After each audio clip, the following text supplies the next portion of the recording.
అందరికీ నమస్కారం. శివుణ్ణి శని ఎలా పీడించాడో తెలుసా? శనికి శనీశ్వరుడు అనే పేరు ఎలా వచ్చిందో తెలుసా? దాని గురించి చెప్తాను అనేసి గత శని మహత్యం వీడియోలో మీకు తెలియజేశాను.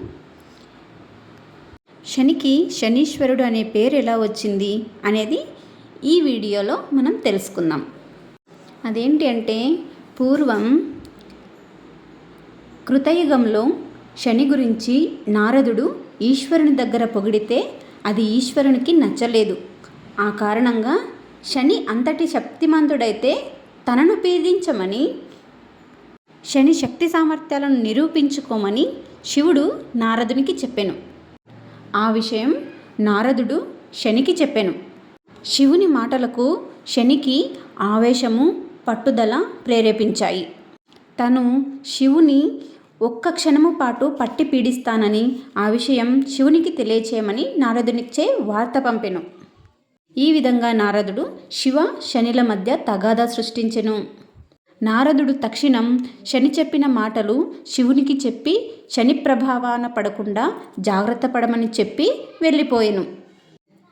శని తనను ఎలా పీడించగలడో చూస్తాను అనుకుంటూ శివుడు కైలాసం నుంచి మాయమై దండకారణ్యం దారిపట్టి ఎవరి దృష్టికి ఊహకు రాని చోట అయినా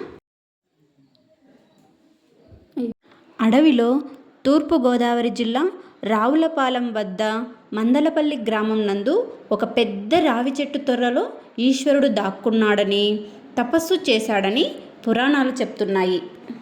మరునాడు ఉదయం ఈశ్వరుడు కళ్ళు తెరిచేటప్పటికి శని ఎదురుగా నిలబడి ఈశ్వరునికి నమస్కరించాడు.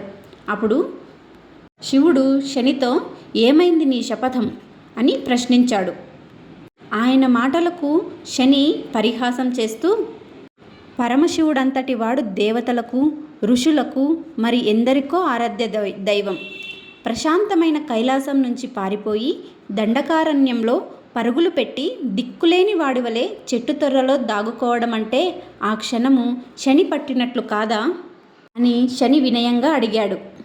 శని సమయస్ఫూర్తికి, వినయానికి, ఆయన ప్రభావానికి, పట్టుదలకు మెచ్చుకున్నాడు శివుడు.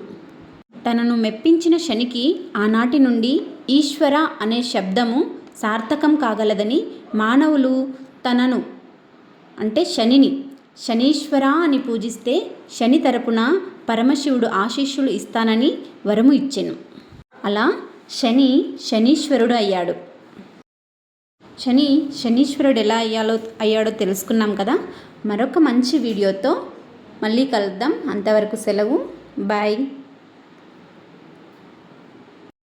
మర్చిపోయాను, ఈ వీడియో కనుక మీకు నచ్చితే లైక్ చేయండి, షేర్ చేయండి, సబ్స్క్రైబ్ చేయండి. Thank you for watching. Bye.